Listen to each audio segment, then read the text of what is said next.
Fala pessoal, estou gravando aqui para vocês algo bem interessante, né, que eu estava pesquisando aqui na internet e eu acredito que é muito relevante nós sabermos dessas informações para poder construir uma legislação justa aqui no Brasil em relação aos motoristas de aplicativo, né? Então vamos mostrar como acontece lá nos Estados Unidos. Eu fiz uma pergunta aqui, ó, poderia me falar para o chat GPT no caso, né? Poderia me falar sobre o funcionamento da Uber nos Estados Unidos em comparação com o Brasil? Aí ele me responde aqui, ó.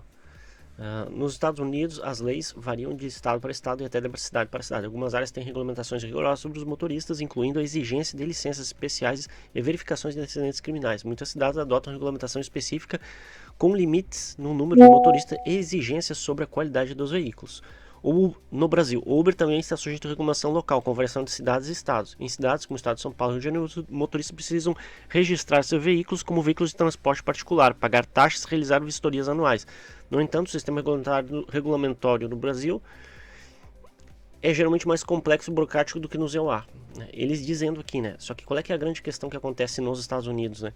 Por exemplo, essa aqui é uma pergunta que eu fiz para o ChatGPT, mas ele não entrou em detalhes, né? O que acontece nos Estados Unidos, as grandes cidades, elas têm feito o quê?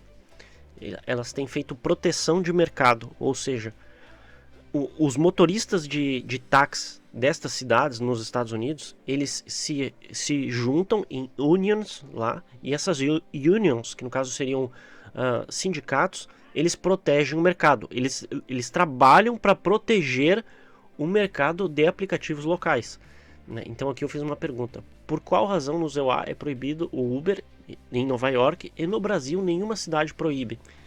Aí olha o que o ChatGPT me respondeu aqui. Na verdade, o Uber não é proibido em Nova York, mas é altamente regulado, especialmente em Manhattan. A cidade tem um sistema de licenciamento e controle rígido sobre o número de veículos de transporte, como táxi e Uber.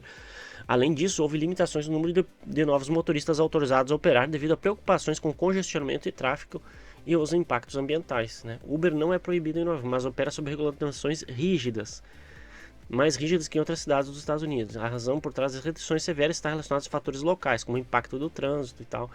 No caso aqui, o ChatGPT não quis dizer, mas o que acontece? O interesse da cidade é reter os recursos dentro da cidade e não arrecadar recursos e compartilhar a participação desses recursos com acionistas de outros estados dentro dos Estados Unidos, né? No caso, a Uber é uma empresa internacional com acionistas do mundo todo, inclusive dos Estados Unidos, mas a cidade entende o seguinte: nós precisamos reter esse dinheiro dentro da cidade, então a gente não vai contratar um serviço de fora em detrimento dos motoristas que já estão aqui vivendo na nossa cidade e gastando dinheiro aqui, entende? Então o que isso faz na realidade?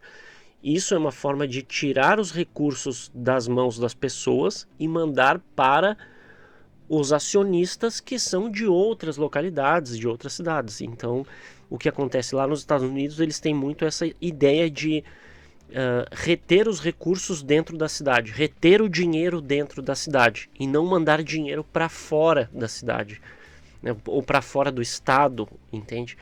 E no Brasil a gente faz justamente o contrário, a gente manda dinheiro para Brasília e para os Estados Unidos, para a Europa, consumindo produtos de tecnologia com alto valor agregado, que é no caso companhias tipo Uber, 99, que são em maior parte empresas estrangeiras.